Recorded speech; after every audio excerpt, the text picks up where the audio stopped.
Good morning, students. Now I start you teach your English book.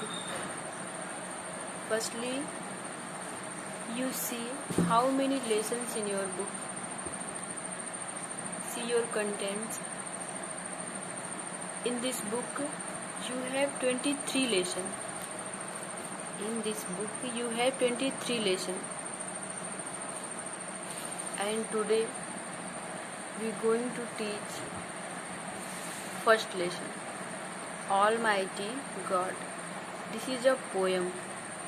ये जो पहला lesson आपका है Almighty God, ये एक पोयम है जिसमें भगवान की महानता के बारे में बताया गया है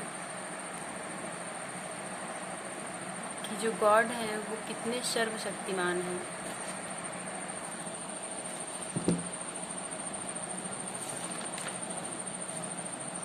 देखते हैं पोएट ने क्या कहने की कोशिश की है।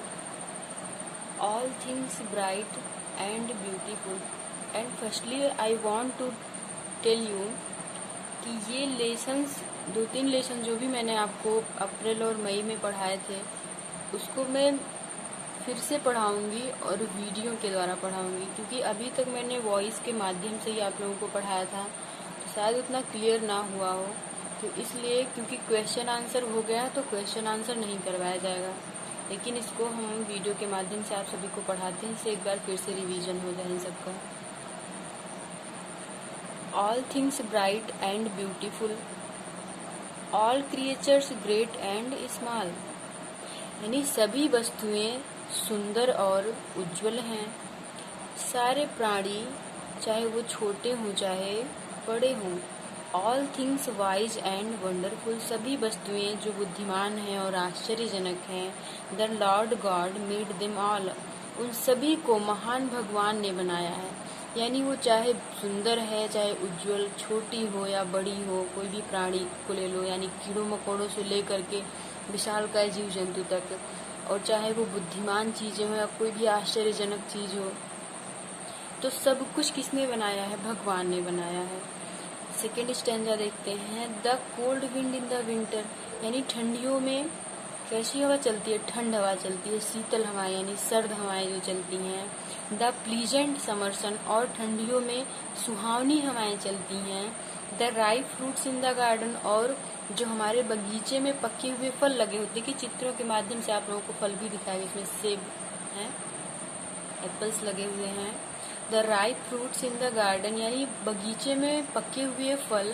ही मेड देम एवरीवन, ये सारी चीज़ें हैं, यानी जो ठंडी में शीतल हवाएं और सुहावनी हवाएं गर्मियों में, और ये जो हमारे गार्डन में फ्रूट्स पके हुए रहते हैं, फल, ये सब किसी एक व्यक्ति के लिए नहीं बनाया गया है, ये सभी के लिए बनाया गया है। यानी केवल मनुष्य के लिए ही नहीं, सभी जीव जंतुओं के लिए। जैसे हमारे पेड़ों में जब आम पकते हैं तो केवल हम ही उसको नहीं खाते हैं, उसको पशु पक्षी भी खाते हैं, और भी सारी चीज़ें।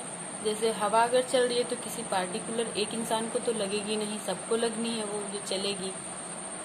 तो इस तरह से भगवान ने इसमें भी कोई पक्षपात नहीं किया है, ये हर चीज़ें सब के लिए हैं। आगे है ही gave us eyes to see them, God ने हमें आंखें दी हैं कि जिससे हम उनको देख सकें, यानी किसी भी चीज़ को देख सकें। And lips that we might tell, और होठ भी दिए हैं जिससे हम अपनी भावनाओं को व्यक्त कर सकें, कुछ भी कह सकें, गा सकें, बता सकें, कुछ भी कर सकें।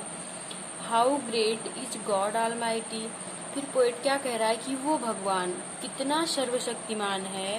Who has made all things well, जिसने सभी वस्तुओं को इतनी महानता के साथ इतने अच्छे से बनाया। वेल मतलब अच्छा, इतने अच्छे से बनाया है जिसमें कोई पक्षपात नहीं किया है। ये जितने भी पक्षपात वाली बातें हैं वो इस पृथ्वी पर आने के बाद ही मनुष्य द्वारा ही की जाती हैं।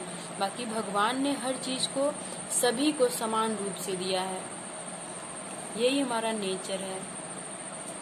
और इसका जो क्वेश्चन आंसर है ये हो चुका है, क्वेश्चन आंसर हम लोग कर चुके हैं पहले ही, तो इसको नहीं कराते हैं। और ये एक्टिविटी है जो मैंने कहा था आप लोगों को कि इसमें क्या दिया गया है, कि लोग क्या कर रहे हैं इसके बारे में। इसको कुछ लाइनें आप लोग लिख करके हमको बताइए। तो ये लिख करके आप लोग हमें बताइएगा। अगर नहीं समझ में आएगा तो उसको फिर से हम भी बताएंगे। और नेक्स्ट वीडियो में आपका नेक्स्ट चैप्टर होगा, दूसरा चैप्टर, जो एक वार्ता है, यानी एक बातचीत है। इसके बारे में हम कल पढ़ाएंगे आप सभी को। Thanks and read attentively